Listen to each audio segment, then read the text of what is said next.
Hello दोस्तों। रूहानी दुनिया में आप सबका स्वागत है। आशा करता हूँ आप सब ठीक होंगे। तो चलिए शुरू करते हैं आज की कहानी। मेरा नाम राजीव है। मैं 30 वर्ष का हूँ। मेरा कपड़ों का व्यापार है। एक बार मैं अपने काम के सिलसिले में रांची से कलकत्ता जा रहा था। मुझे लंबे रूट पर कार ड्राइव करना अच्छा लगता है, तो मैं शाम के वक्त अपने घर से अपनी कार में निकल गया। लगभग 400 किलोमीटर की जर्नी आगे पड़ी थी। मैं हमेशा की तरह एक्साइटेड था। लगभग 10-12 घंटे का रास्ता था। खाने पीने का ज़रूरी सामान लेकर मैंने अपने कार में रखा और शाम के लगभग 6 बजे अपने घर से निकल गया।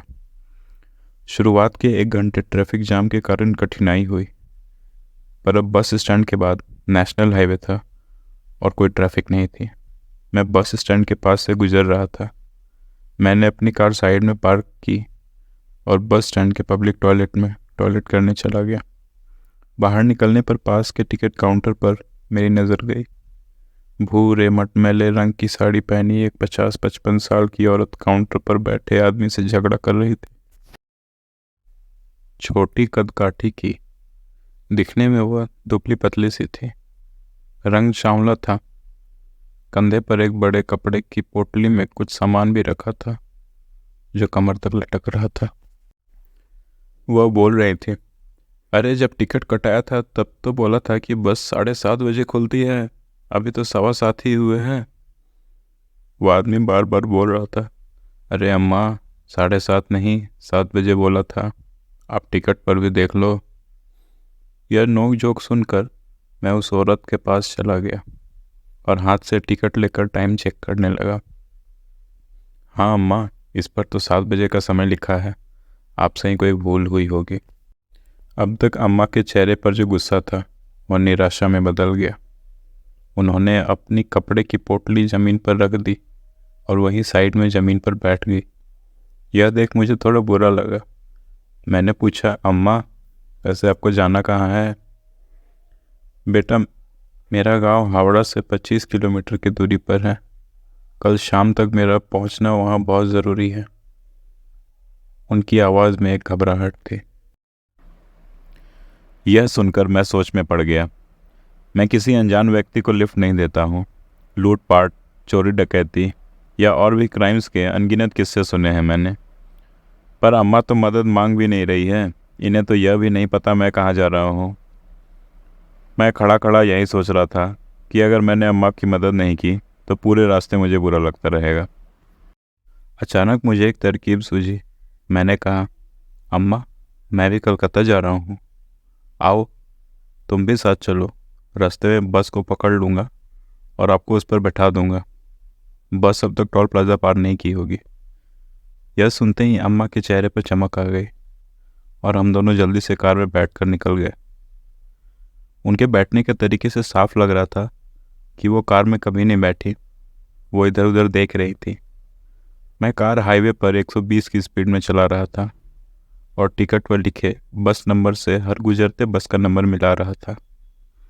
करीब 1 घंटे बीत गए। हम लोग ने अब तक बात नहीं किया था। बस का भी अब तक पता नहीं था। अब बस के मिलने की कोई उम्मीद नहीं लग रही थी। मैं बहुत देर से यह नोटिस कर रहा था कि अम्मा थोड़े थोड़े देर में अपने पोटली में अपना हाथ डालकर कुछ टटोल रही है और चेहरे पर परेशानी के भाव अब भी नजर आ रहे हैं। मैंने यह जानने के लिए हंसकर पूछा, अम्मा हीरे जवाहरात रखे हैं क्या पोटली में? अम्मा थोड़ा हड़बड़ा गई और पोटली को ज़ोर से पकड़ते हुए बोली, कुछ नहीं, बस यूँ ही घर के लिए कुछ सामान है। एक ढाबे के पास मैंने कार रोक दी और अम्मा से पूछा, चाय पियोगी? उन्होंने सिर हिलाकर हाँ में जवाब दिया। मैं अम्मा को कार से उतारने के बहाने उनके पास गया और उनके पोटली पर हाथ से टटोलने की कोशिश की। मुझे कुछ गर्व मुलायम सा एहसास हुआ। हम लोगों ने चाय पिया और वापस से अपनी जर्नी शुरू कर दी। वह पोटली के स्पर्श के बाद न जाने क्यों मुझे थोड़ी घबराहट हो रही थी। मैं जानना चाह रहा था कि आखिर वो गर्म चीज़ क्या थी। अब तक अम्मा कुछ नहीं बोल रहे थे। मैंने बात शुरू करते हुए पूछा, आपको घर पर कुछ ज़रूरी काम है क्या? आपने बताया था कल शाम जल्दी पहुंचना है। अम्मा मेरे सवाल सुनकर कुछ भी नहीं बोली और अपना चेहरा खिड़की की तरफ घुमा लिया। खिड़की से बाहर वो अंधेरा था। दूर में कुछ घर दिखाई पड़ रहे थे जिनकी रोशनी पर अम्मा की आंखें टिकी हुई थी। उनकी खामोशी मेरे अंदर डर का एहसास जगा रही थी। मैंने फिर से पूछा, और ये पोटली में क्या रखा है? वो अब भी खामोश थी। मुझे थोड़ी घबराहट हो रही थी, कहीं मैंने किसी मुसीबत को तो लिफ्ट नहीं दे दिया। अम्मा अब भी खिड़की से बाहर देख रही थी। उन्होंने मेरी तरफ अपना थैला दिखाया। बाहर से आ रही हल्की पीली रोशनी में मुझे उस पोटली में एक मांस का लोथड़ा दिखाई दिया, जिस पर खून जमकर काला पड़ चुका था। उजले सुनहरे रंग के बाल उस मांस के ऊपर थे, जो कि किसी जंगली जानवर के लग रहे थे। मैंने घबराकर अचानक से गाड़ी रोक दी और दहशत में आ गया। ये क्या है अम्मा? उन्होंने कहा, यह एक लोमड़ी के बच्चे का मांस है, जिसकी बलि कल अमावस की रात को दी गई है। इसे एक बाबा ने अपने मंत्र से सिद्ध भी किया है। तुम गाड़ी चलाओ, मुझसे डरने की कोई ज़रूरत नहीं है तुम्हें। मैं अब धीरे धीरे कार चलाने लगा। अम्मा ने बोलना शुरू किया, मेरा बेटा रवि तुम्हारे उम्र का ही है। पिछले महीने की अमावस की रात वो अपने 3 दोस्तों के साथ पार्टी करने गांव के पास की एक झील के पास गया था। उन लोगों ने शराब पी। जब वो लोग गप्पे मार रहे थे और मस्ती कर रहे थे तो रवि पेशाब करने पास की झाड़ी के पास गया। पेशाब करते करते उसे कुछ एहसास हुआ। उसने अपने फ़ोन की लाइट जलाई। सामने ज़मीन पर उसे कुछ जली हुई लकड़ियाँ, आधी जली हुई अगरबत्ती, लाल रंग के कपड़े जिस पर लंबे काले बाल लिपटे हुए थे, एक मुट्ठी चावल, एक कबूतर का कटा हुआ सर और लाल सिंदूर इधर उधर बिखरा दिखाई पड़ा। शायद वो अगरबत्ती उसके पेशाब करने के कारण नहीं बुझे होंगे। यह देख वो भागता हुआ अपने दोस्तों के पास पहुंचा। पहले तो दोस्तों ने उसका मजाक उड़ाया कि तुझे ज़्यादा चढ़ गई है, पर रवि की हालत देखकर वो लोग भी उस जगह गए। यह देख उनके एक मित्र राहुल ने बोला, यह मारक क्रिया है, किसी ने यहाँ अनुष्ठान किया है जिस पर रवि ने पेशाब कर दिया। सब लोग अब डर गए थे। सबने घर लौटने का निर्णय लिया। उस रात करीब 1 बजे रवि घर आया और चुपचाप अपने कमरे में जाकर सो गया। लगभग 2 घंटे बाद उसके कमरे से कुछ खरोचने की आवाज़ आ रही थी। मेरी नींद खुल गई। मैंने उसके कमरे में जाकर देखा तो वो फर्श पर सिर नीचे कर बैठा हुआ था और अपने नाखून से फर्श पर कुछ आकृतियां बना रहा था। नाखून घिस गए थे और खून निकल रहा था। एक चौकोर आकृति के अंदर गोल घेरा था जिसके अंदर मारक लिखा था। यह देख मैंने जोर से चिल्लाया, रवि, रवि बेटे, यह क्या कर रहे है तू? वह अब भी वैसे ही फर्श पर नाखून से खरोचता जा रहा था। मैं उसके पास गई और उसे जोर से झकझोरा। क्या हो गया है बेटे तुझे? वह सिर नीचे झुकाए हंसने लगा।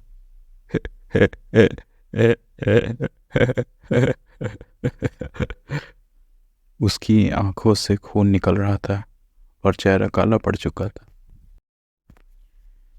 मुझे देख वह जोर से चिल्लाया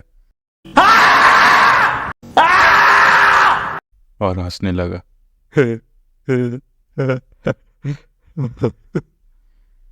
फिर तेजी से भागकर दूसरे कमरे में चला गया। मैं उसके पीछे भागी। वह बिस्तर के नीचे चला गया। जब बिस्तर के नीचे झुककर देखा तो वह भी फर्श पर अपने नाखून से मारक लिख रहा था। मैं समझ गई उसके साथ कुछ अनहोनी हुई है। मैं ज़ोर ज़ोर से चिल्लाकर मदद मांग रही थी। आवाज़ सुनकर पड़ोस के कुछ लोग इकट्ठा भी हो गए। उसकी हालत देखकर लोग उसके पास जाने से भी डर रहे थे, पर 2 लोगों ने हिम्मत कर उसे बिस्तर के नीचे से खींचकर निकाला। एक पल रवि बोलता था, माँ, माँ, मुझे बचा लो, और अगले ही पल चेहरे के भाव बदल जाते और हंसने लगता। ये नहीं बचेगा। बहुत मुश्किल से उस पर काबू किया गया और बिस्तर पर उसके हाथ पांव बांध दिए गए। पूरी रात मानो मेरा बेटा मौत से लड़ाई लड़ता रहा हो। कभी चिल्लाता, कभी रोता, कभी हंसता, कभी जोर जोर से झटका खाकर बिस्तर पर शांत लेट जाता। दोनों हाथ और पैर पर बंधे हुए रस्सियों के निशान पड़ चुके थे। सुबह होने पर वह शांति से सो रहा था। मैं उसके सिर पर सरसों का तेल लगा रही थी। उसने धीरे से अपनी आंखें खोली और कल रात की सारी बात बताई। उसका चेहरा सूख कर काला पड़ चुका था, मानो एक रात में ही उसकी सारी ऊर्जा खत्म हो गई हो। घिसे हुए नाखून पर खून जमकर काला पड़ चुका था। मैंने उसके हाथ और पैर की रस्सियां खोल दी। पड़ोस के कुछ लोगों ने गांव के पंडित जी को बुलाया। मैंने उन्हें सारी बात बताई। पंडित जी ने रवि के सर पर हाथ रखा और दूसरे हाथ में एक गिलास पानी लेकर अपनी आंखें बंद कर ली। मन में कुछ मंत्र पढ़ा और वह पानी रवि को पिलाया। पूरा दिन तो शांति से बीता। रात को रवि जल्दी सोने चला गया। मैं उसके कमरे में ही फर्श पर सो गई। रात के करीब 3 बजे दरवाज़ा खुलने की आहट से मेरी नींद खुल गई। मैंने देखा रवि उसी झील की तरफ जा रहा है। उसकी आंखें बंद थी और चेहरा झुका हुआ था, मानो जैसे कोई डोर से बांधकर उसे खींच रहा हो। वो अंत में उसी झाड़ी के पास रुक गया और अपना चेहरा ज़मीन में घिसने लगा। यह देख मैंने हिम्मत कर उसे ज़ोर से आवाज़ लगाई और उसे धक्का देकर उठाना चाहा। जैसे तैसे मैंने उसे खींचकर घर के पास लाया। वो बेजान सा बस चलता जा रहा था, कोई ज़ोर ज़बरदस्ती नहीं। गांव के कुछ लोगों ने एक तांत्रिक को बुला लाया। तांत्रिक ने रवि को देखकर बोला, इस लड़के ने किसी की मारक तंत्र साधना में विघ्न डाला है। इस साधना में साधक एक प्रेत आत्मा को किसी की मृत्यु करने का काम सौंपता है। वही आत्मा अब इस लड़के पर हावी हो रही है। यह बहुत तीव्र मारक साधना थी। रवि की जान खतरे में है। तांत्रिक ने अपने पोटली से भस्म निकाला और रवि पर मार दिया। रवि, जो अब तक बेजान सा खड़ा था, तड़प कर जमीन पर गिर गया। तांत्रिक ने अपनी आंखें बंद की और कुछ मंत्र जाप करने लगा। थोड़ी देर बाद उन्होंने अपनी आंखें खोली और बोले, इस लड़के के बचने की उम्मीद बहुत कम है। जिसने साधना किया है वह बहुत शैतान और मुझसे भी ज़्यादा शक्तिशाली है। पर एक तरीका है, इस लड़के को हर तीसरे दिन उजले रंग के लोमड़ी के बच्चे का गर्म मांस का टुकड़ा खाने को देना। इसे उसकी आदत लग जाए तब मैं उस टुकड़े को विमंत्रित कर दूंगा और वही खाने के बाद यह प्रेतात्मा इस लड़के को छोड़ेगी। अचानक से कार का ब्रेक दबाकर मैंने कार रोक दी। तो ये लोमड़ी का टुकड़ा उसी तांत्रिक बाबा ने तुम्हें दिया है, और ये अभी गर्म क्यों है जबकि इसकी बलि कल शाम को दी गई थी? मेरे मन में अनगिनत सवाल थे। अम्मा ने बोला, हाँ, आज यह आखिरी टुकड़ा है और यह अब तक गर्म इसलिए है क्योंकि इस पर मंत्र का प्रभाव है। कल रात तक यह ठंडी पड़ जाएगी और प्रभाव खत्म हो जाएगा। पता नहीं मेरे मन में क्या चल रहा था। मैंने बिना कुछ सोचे समझे अम्मा से बोला, क्या मैं भी तुम्हारे साथ चल सकता हूँ अम्मा? अम्मा थोड़ी देर तो चुप रही, फिर बोली, यह कोई देखने की चीज़ नहीं है। यह मानसिक रूप से किसी को बहुत परेशान कर सकता है। पर मैंने जैसे तैसे कर अम्मा को मना लिया। अगले दिन सुबह हम हावड़ा पहुँचे। फ्रेश होकर थोड़ा आराम किया और अम्मा बाज़ार से कुछ सामान लेने चली गई, जिसमें एक औरत की करीब 1 फीट की मिट्टी की मूर्ति थी जिस पर कोई रंग नहीं चढ़ा था। सिंदूर लिए और काले धागे भी थे। अम्मा ने सारा सामान कार में रखा और हम अम्मा के गांव के लिए निकल गए। पहुंचते पहुंचते शाम के 7 बज चुके थे। एक कमरे में रवि को जंजीर के सहारे बांध कर रखा गया था। बाल लंबे और बिखरे हुए थे, चेहरे की हड्डियां उभरी हुई थी। गांव का कोई न कोई आदमी अम्मा की गैर मौजूदगी में उसे खाना खिला जाता था। अम्मा ने अब खाना बनाया। हम तीनों ने साथ खाना खाया और रवि जंजीर से बंधा बंधा ही ज़मीन पर सो गया। इधर अम्मा अपनी सारी तैयारी कर रही थी। घर के बाहर ज़मीन पर कुछ आकृतियाँ बनाई और उसके अंदर मारक लिखा। इधर उधर सिंदूर छिड़का और जहाँ मारक लिखा था ठीक उसी जगह उस औरत की मूर्ति को रख दिया। घर के अंदर जाकर अम्मा अपनी पोटली से उस मांस के टुकड़े को लेकर आई। एक तेज़धार चाकू से उसके 2 टुकड़े किए। एक टुकड़ा उस मूर्ति पर फेंका और दूसरा टुकड़ा लेकर अंदर रवि के कमरे में चली गई और दूर से ही उस टुकड़े को रवि के पास फेंक दिया। अब तक वह सो रहा था। टुकड़ा ज़मीन पर गिरते ही वह किसी भूखे शेर की तरह उस पर झपटा और कुछ ही पल में उस कच्चे मांस को चबाकर खा गया। मंत्र की शक्ति अपना असर दिखाना चालू कर चुकी थी। वह इधर उधर तड़पता रहा, छटपटाता रहा, दीवार पर कभी मुक्का मारता, कभी सिर पटकता, कभी जंजीर तोड़ने की कोशिश करता। अचानक बाहर से ज़ोर से कुछ टूटने की आवाज़ आई। मैं भागकर बाहर गया तो वह मूर्ति टूट चुकी थी और वहाँ कोई मांस का टुकड़ा नहीं था। वातावरण में अब शांति थी और रवि उस मारक से मुक्त हो चुका था। तो दोस्तों, आपको आज की कहानी कैसी लगी या कमेंट सेक्शन में ज़रूर बताइएगा। धन्यवाद। Good bye.